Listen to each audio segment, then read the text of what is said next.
বরাকে কংগ্রেসের দুর্বলতাই ভরাডুবির কারণ। বিস্ফোরক মন্তব্য সোনাইয়ের বিধায়ক আমিনুলের। আসাম বিধানসভা নির্বাচনের ফলাফলকে কেন্দ্র করে গুরুত্বপূর্ণ মন্তব্য করলেন সোনাই কেন্দ্রের নবনির্বাচিত কংগ্রেস বিধায়ক আমিনুল হক। তিনি স্পষ্ট ভাষায় জানান, রাজ্যের বর্তমান মুখ্যমন্ত্রী হিমন্ত বিশ্ব শর্মা এবং ভারতীয় জনতা পার্টি বিজেপি নির্বাচনে বিপুল পরিমাণ অর্থ ব্যয় করেছে এবং কৌশলগতভাবে প্রতিটি গুরুত্বপূর্ণ এলাকায় প্রচার চালিয়েছে। এর ফলেই তারা সংগঠিতভাবে শক্তিশালী অবস্থান গড়ে তুলতে সক্ষম হয়েছে। অন্যদিকে ভারতীয় জাতীয় কংগ্রেসের অবস্থান ছিল অত্যন্ত দুর্বল। আমিনুলের মতে দলের সাংগঠনিক দুর্বলতাই এই ফলাফলের অন্যতম প্রধান কারণ।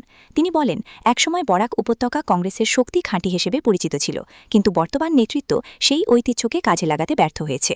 ফলে বিজেপি সেই সুযোগকে কাজে লাগিয়ে ভালো ফলাফল অর্জন করেছে।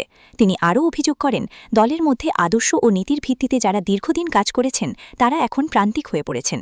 অপরদিকে যারা ব্যক্তিস্বার্থে দলকে ক্ষতিগ্রস্ত করতে চাইছে তারাই বর্তমানে দলের ভেতরে প্রভাবশালী অবস্থানে রয়েছে। এই পরিস্থিতিকে তিনি অত্যন্ত উদ্বেগজনক বলে উল্লেখ করেন। ভবিষ্যৎ পরিকল্পনা প্রসঙ্গে আমিনুল জানান, আগামী দিনে দলের হাইকমান্ডের সঙ্গে আলোচনা করে সংগঠনকে নতুনভাবে গড়ে তোলা এবং আরও শক্তিশালী করার উদ্যোগ নেওয়া হবে। তিনি আশাবাদ ব্যক্ত করেন, সঠিক নেতৃত্ব ও ঐক্যের মাধ্যমে কংগ্রেস আবারও নিজেদের পুরনো দেখেন, প্রথম হয়েছে যে আমাদের আমাদের যে বর্তমান মুখ্যমন্ত্রী এবং বিজেপি দল অনেক পয়সা খরচ করছে, যেখানে যাওয়ার প্রয়োজন হয় এখানে গিয়েছে। এটা ওদের প্রথম।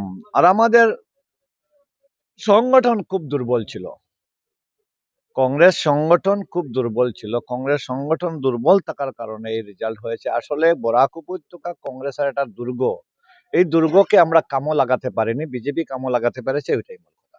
আমি দলের হাইকমান্ডের সঙ্গে আলাপ আলোচনা করে এটা বড় ধরনের একটা রিসাবলিং করতে হবে, না হলে ওই দলকে আমরা ধরে রাখতে পারবো না। দলে আদর্শ যারা মূল যারা কংগ্রেসী কর্মী এরা এখন বাইরে, যারা কংগ্রেসে বিক্রি করতে চায় এরা মূল টিমে আছেন। এবার কংগ্রেসকে বিক্রি করেছে, এর জন্য এই রেজাল্ট হয়েছে। তো আপনারা বেশি জানবেন, আমরা এক কোণাতে আছি, আপনারা বেশি জানবেন নিশ্চয়ই। আপনারা কাছে আমার চেয়ে বেশি খবর আছে, আপনারা বলতে পারবেন।